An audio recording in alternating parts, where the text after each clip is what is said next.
Welcome to module number 4, session number 4.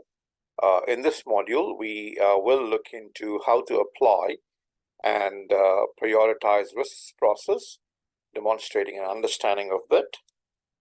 So here we have a table of the inputs, activities, and outputs of this particular process. So when we prioritize risks, we need to have an understanding of the calibrated scales for probability and impact, and proximity and velocity if utilized. Risk registers, which are populated with identified risks and risk owners. These are the inputs. In fact, these are the inputs of the preceding processes, the output of the preceding processes. So what is it that we do over here? We assess the likelihood, what is the chance of an event occurring, and we assess the size of the impact. Is it a high, medium, or low impact? We assess proximity and velocity, and we identify some leading indicators and calculate the value that is expected. So the end result of this process is a risk register that is populated with prioritized risks and a risk matrix, which is optional. Let's kind of do a deep dive of the activities. Assessing likelihood or probability. Relevant stakeholders should be engaged to evaluate the possibility of each identified risk occurring. The best practice is to utilize the same possibility scale over the entire organization. This may use one or more of the following scale types. For instance, we could kind of use descriptions. More likely than not to occur is an example. We could use percentages like the one that we have over here. There's a 60 to 80% chance of an event occurring. Or we could use frequencies. This particular event is anticipated to happen once every year or twice every year. Things of those nature could be ways of coming out with some scales type. The strategic risk management process guide should specify whether assessments of likelihood should be an inherent or gross assessment or a current net assessment. Here we have a few definitions of those terms. What do we mean by inherent assessment, a current assessment, and a principal risk?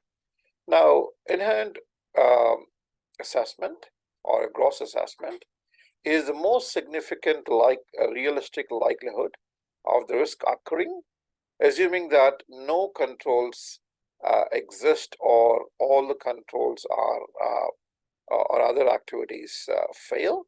So this is your assessment prior to assigning any risk responses. And then your current or net assessment is the largest realistic possibility of risk occurring, assuming that all the existing controls are implemented and effective, which is known as a residual risk. And a principal risk is a risk that would have a material effect on the current performance, organization's reputation, as well as prospects. Can I just give you an example of a residual risk and an inherent risk? So let me just put an example over here. So this is an example of an inherent risk or a gross assessment. Let's say there's a machine that we're operating. So the risk statement could read, if, let's say, due to poor weather conditions, the machine may malfunction, resulting in, cost overrun, right? So we go to a machine operator, try to understand the probability. Let's say the probability is there's a 50% chance of this event occurring, and the impact is, well, if the machine malfunctions, to buy a new machine is going to cost us, let's say, $1 million.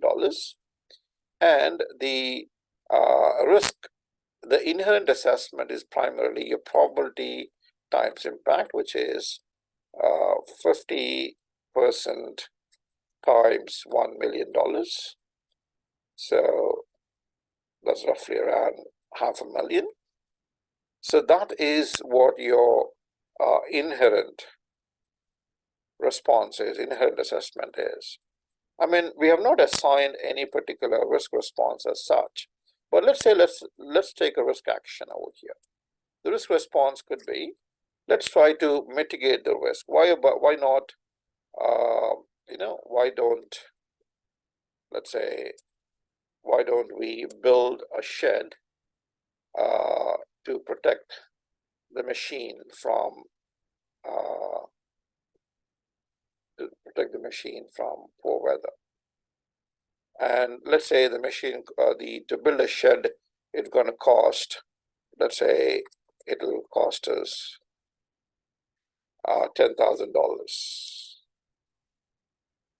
Now we go ahead and we plug in this particular activity into our project or program plan. We build a shed, and now we would like to kind of do a current or net assessment.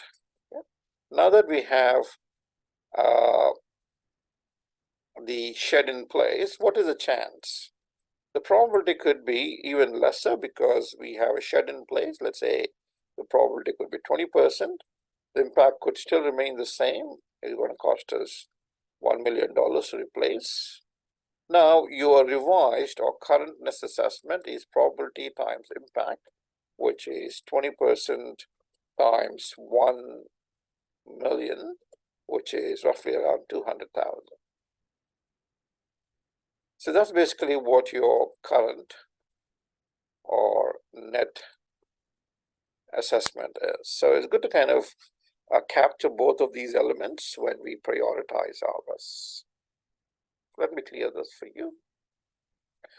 Let's move on to the next slide.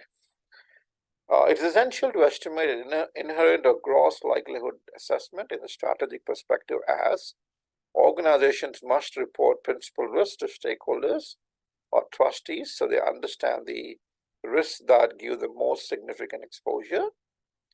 The design of core organizational controls and determination of control effectiveness are managed from the strategic perspective.